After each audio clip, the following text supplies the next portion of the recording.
Hey YouTube, welcome back to the channel. And in today's video, I'm going to show you everything you need to know about painting a door panel.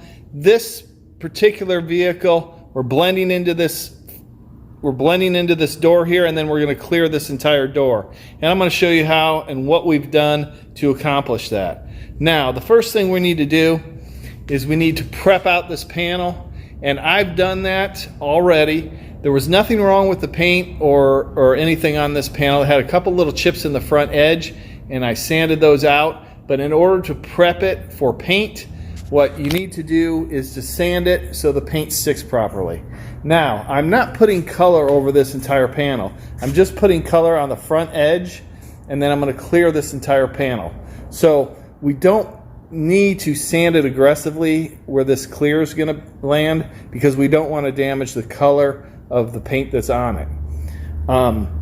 Since we're just putting color here, we use 600 grit to sand out this entire panel so the clear and the paint adhere properly. Again, we're just putting paint in the front edge to blend it so the color matches from the fender to the door. Okay, so if we use something more aggressive than a 600, you're going to be able to see the scratches underneath your new clear. So with 600 sandpaper like this is the 600 sandpaper I use. I'm using it on my Orbital sander. You can do it by hand, by wet sanding. You get a piece of 600 wet dry paper, and you can wet sand this entire panel and get it prepped out for your paint. So we went over this entire panel with the 600, and then around the edges you're going to have some areas that have a little shine to them. You want to sand those areas with that 600, or go over it with something like a Scotch-Brite. Like any hard to reach areas where you can't get in there with the 600, you want to use the Scotch-Brite. This is a 1500 grit scuff pad. I would prefer hitting those areas with 600 if possible. It's going to promote adhesion better for the clear coat. Okay, so we've also masked this off with some masking paper and some tape, and I went on the back edge of this door. So we get this edge covered with clear coat. Okay, taped off this belt molding, removed the mirror and the emblem, and then on the back side of that door we tape that off. Okay, the rest of the vehicle I'm going to cover because you don't want any overspray getting on the rest of the vehicle. And right, what we have here is an automotive plastic cover, and you can get this at most of your auto parts store, your paint supply store, and it's special plastic where the paint will not peel. Like if you get overspray paint on this, it's not going to peel off and land in your clear coat or anything of that nature. And it's also going to protect the vehicle. So I'm going to cover this vehicle, get this ready to spray, and I'll show you how we spray it.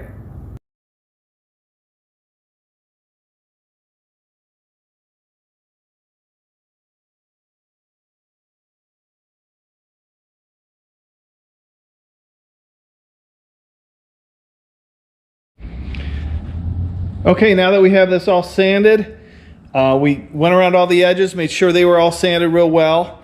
I ran plastic over this entire vehicle. I like to tuck the plastic underneath the paper so no overspray can get under there and get on the car. So now we're going to use some prep solvent, automotive prep solvent, to clean any residue, dust residue, or any contaminants that might be on this panel so they don't get trapped under our paint.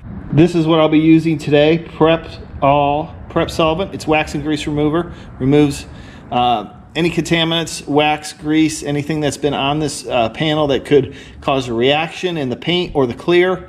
We're going to get rid of it with this.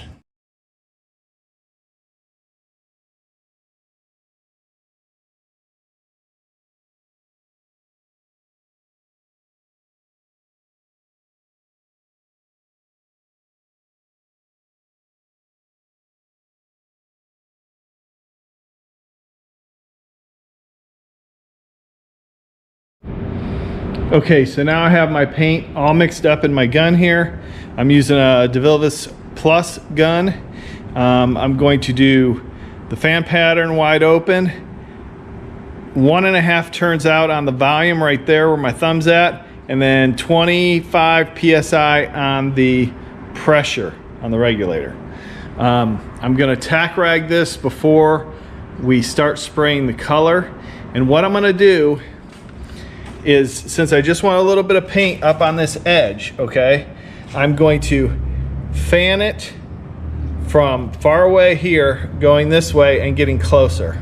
I might put a couple little passes right here to get that covered, those little chips, and then I'm going to fan it like this. You'll see me fanning it like this, and that'll get a gradual color change from the front to about here in this panel, so that when you look at this panel, because this fender's already been painted with this color, it's gonna be, it may not be the exact shade, but it's gonna be blended into this panel to where your eye cannot tell the difference. So let's do that.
So I'm not entirely happy with the finished product of this. It has a little bit of orange peel and some dust, but we can take care of that. And I've got 2 videos here to show you how to do that if this happens to you. Thanks for watching. Please do me a favor, like and subscribe, and we'll see you on the next video.